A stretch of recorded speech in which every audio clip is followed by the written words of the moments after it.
Now, let's move on to another class of diuretics. Let's talk about osmotic diuretics. So, what are osmotic diuretics? Osmotic diuretics are freely filterable, low molecular weight substances that, due to their limited reabsorption and small size, create an osmotic force in the tubular fluid sufficient to restrict the reabsorption of fluids and solids along the nephron. The drugs that are classified under osmotic diuretics are mannitol, which is the prototype for this class of drug, glycerin, isosorbide, and urea.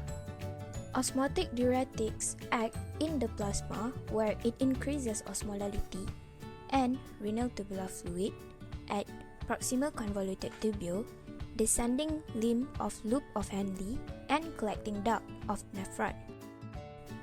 Osmotic diuretics are freely filtered at the glomerulus but poorly reabsorbed from the tubules, so it will remain in the lumen and hold water by their osmotic effect. This means that it will draw water into the lumen. Mannitol is not metabolized in the body. It is excreted by glomerular filtration. Mannitol is poorly absorbed by the gastrointestinal tract. If it is administered orally, it will cause osmotic diarrhea rather than diuresis. This is why mannitol is given intravenously. So, how does osmotic diuretics work? Basically, osmotic diuretics reduce the reabsorption of water in the proximal tubule and descending limb of the loop of Henle. In the collecting tubule, osmotic diuretics oppose the action of antidiuretic hormone ADH.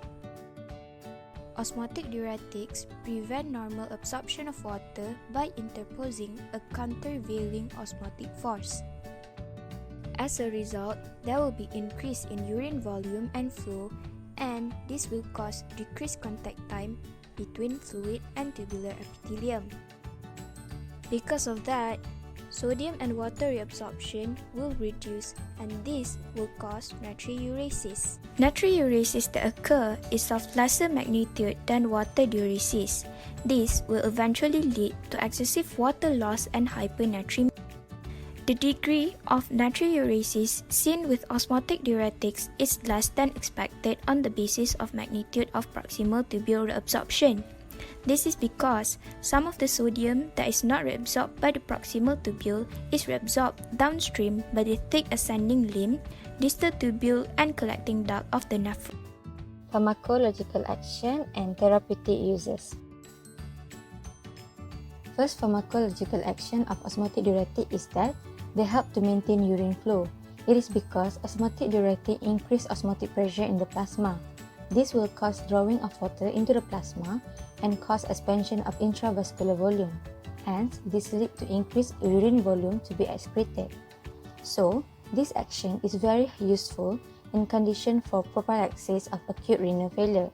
As we know, oliguria, which is decreased urine output, is one of the signs of acute renal failure. By using this osmotic diuretic, it can help to increase the urine output by increasing the renal blood volume. Next, increase in urine volume also helpful in accelerating elimination of poisons and drugs in the urine. Next pharmacological action of osmotic diuretic is that it acts to extract water from the tissue into the blood. This is helpful in patients with acutely raised intraocular pressure, which can be due to pre- and post-eye operation or acute attack of glaucoma. It is also helpful in patients with raised intracranial pressure, which can be due to space-occupying lesion, tumor, abscesses, and also encephalitis. Osmotic diuretic help this condition by extracting the water from the tissue and increase the intravascular volume, so the pressure in those areas can be reduced. The third pharmacological action is that osmotic diuretic help to increase the osmolality of extracellular fluid. This is very helpful in the treatment of dialysis disequilibrium syndrome, which can attribute to cerebral edema. During dialysis disequilibrium syndrome, there are two rapid removal of solutes from the ECF by hemodialysis, which leads to decreased osmolality of the extracellular fluid. So, water will be removed from the extracellular compartment into the intracellular compartment. This will cause decrease in the blood pressure and also lead to central nervous system symptoms. So, osmotic diuretic help to increase the osmolality so that water can move from the cell into the extracellular compartment. So, this is the diagram on how osmotic diuretic agent will act in the renal tubular lumen. So, the green color one is the osmotic diuretic and the blue one is the water. So, osmotic diuretic, which is freely filtered at the glomerulus, will enter the renal tubular lumen and increase the osmolarity. This will cause low water reabsorption, and the site of action is at the proximal tubule and descending loop of Henle. Low water reabsorption will cause increased urine volume in the collecting duct, so more urine will be excreted out from the body. Toxicities of osmotic diuretic.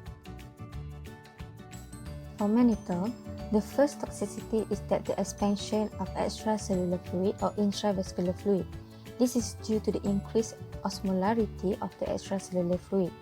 Hence, it is hazard in patients with heart failure and also pulmonary congestion.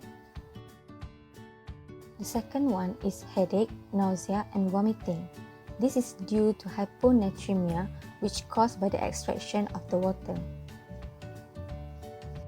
The third one is hyperkalemia.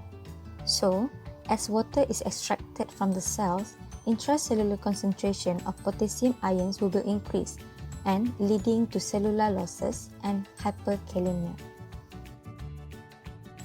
The fourth one is hyponatremia. So, when mannitol is used in patients with severe renal impairment, this parentally administered mannitol cannot be excreted and remain in the blood. This will cause osmotic extraction of water from the cells, leading to hyponatremia without a decrease in serum osmolality. The fifth toxicity of mannitol is that it will cause dehydration. This is due to the water loss from the body.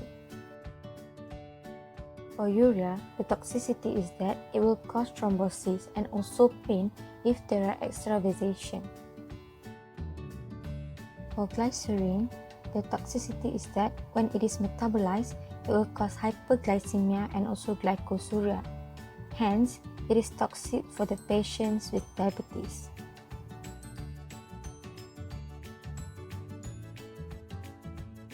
Contraindication of osmotic diuretic. The first contraindications of osmotic diuretic is that it cannot be given to patients with cardiac failure. This is due to the intravascular expansion. As we know, mannitol will acutely raise the plasma and extracellular osmolality, which leads to an increase in circulating blood volume. Hence, this will lead to increase in the stroke volume, cardiac output, and also blood pressure.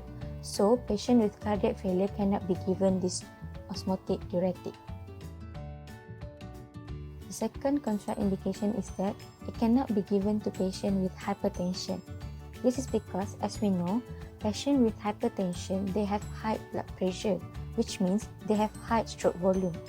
Giving them osmotic diuretic will increase the stroke volume more due to the intravascular expansion. Hence, this is why osmotic diuretic is not prescribed to patients with hypertension. The third contraindication is that osmotic diuretic cannot be given to patients with marked pulmonary congestion or edema. This is again due to the intravascular expansion. The fourth contraindication is that it cannot be given to patients with potential anuria due to severe renal disease. This is because when it is used, this osmotic diuretic can lead to severe volume overload. This is because osmotic diuretic cannot be excreted out due to the impairment of the filtration and also the anuria, so it remains in the blood and causes the osmotic effect. The fifth contraindication is that osmotic diuretic cannot be given to patients with marked dehydration. This is to avoid more water loss from the body. The last contraindication is that osmotic diuretic cannot be given to patients with intracranial hemorrhage. This is because in patients with intracranial hemorrhage, the blood vessel already ruptured, so osmotic diuretic will increase the blood volume. Hence, there will be more bleeding to the patient. Side effects of osmotic diuretic. It can cause pulmonary congestion or pulmonary edema. It can also cause thirst, dryness of the mouth, fluid and electrolyte imbalance, marked diuresis. It can also cause headache. It can cause nausea. And lastly, osmotic diuretic can also cause vomiting.